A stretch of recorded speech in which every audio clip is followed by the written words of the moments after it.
Personal story segment tonight. 27-year-old Sean Stone, son of controversial director Oliver Stone, converted to Islam in Iran on Valentine's Day. The younger Stone is also a filmmaker and was traveling to Iran to produce a movie about a Persian poet. Joins us now from New York City. Mr. Stone, we have no beef that you converted to Islam. We applaud all religious people of conscience. But your association with Iran is interesting. Since that country is an enemy to America and many other countries in the world, just heard a discussion with Colonel Peters about the Israelis maybe getting ready to attack Iran. What say you? Well, in the first place, I wouldn't say, the conversion is an interesting word because I don't believe you can convert from one God, from one God to the same God. So I've always believed in the same Judeo-Christian God, and I think it's a misunderstanding of Islam to say that it's Allah is a different God. It's just a different name for the same one. So I accepted Islam, and I think it's an important move. Also politically, if you want to understand the history of this region, because, the Persians have been, Muslim for going on, 1,400 years. They have many Jews in Iran, and actually I spoke with some when I was in Isfahan, which is where I took the vow. And, the Iranian people are very intelligent people.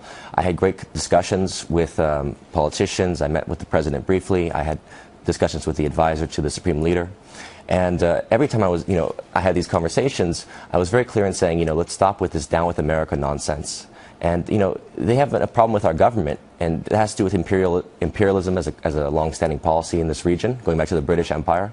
But they understood my point of view, and I think it really helped for the American image, frankly, by my being there and having these conversations and having this dialogue. Well, I don't have any beef with you being there. It's just a matter of how you present it. I mean, your father's a very controversial guy because he, had some kind things to say about Hugo Chavez and Fidel Castro in the past. But look, when you have a guy like Ahmadinejad, you said you met him for a little while, when he makes a public pronouncement that the Holocaust never happened, that if he could, he'd drive the Israelis into the sea, you're dealing with a guy who is an extremist. He's a fanatic. And it would be like if you were in Germany in the 1930s and you were talking to Himmler and you were talking to all these guys and you were trying to get them to be reasonable, which I assume you're trying to do. You basically can be seen as a pawn there. You can be seen as somebody who's being used because, you come from a family that's very well known. That could be. I mean, with Ahmadinejad, he's a little bit misunderstood because there are many factions in that country, and he said some sensational things. But, for example, he said, Israel should be dissolved insofar as he's talking about the West Bank specifically. And I think that's well, wait. Look, the one thing that he said that's undeniable was he said that the Holocaust never happened. And once you get into that kind of a fringe lunatic assessment, all right, your father's Jewish. I mean, come on.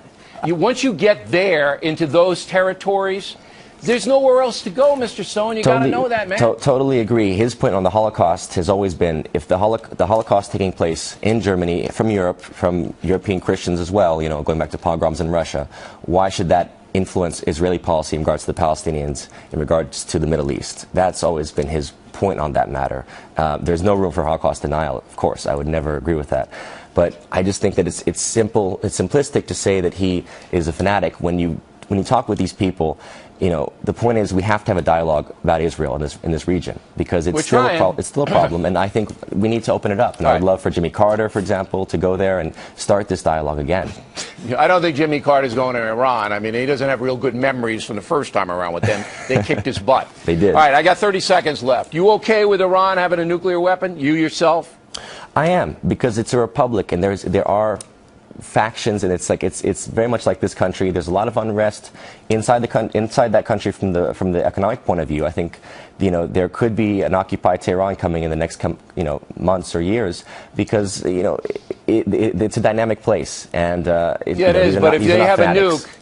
If they have a nuke, then you're putting a nuclear weapon into the hands of very, very unstable, fanatical people, in my opinion, and it can't be allowed to happen. Mr. Stone, we appreciate it very much. Thanks for coming on tonight.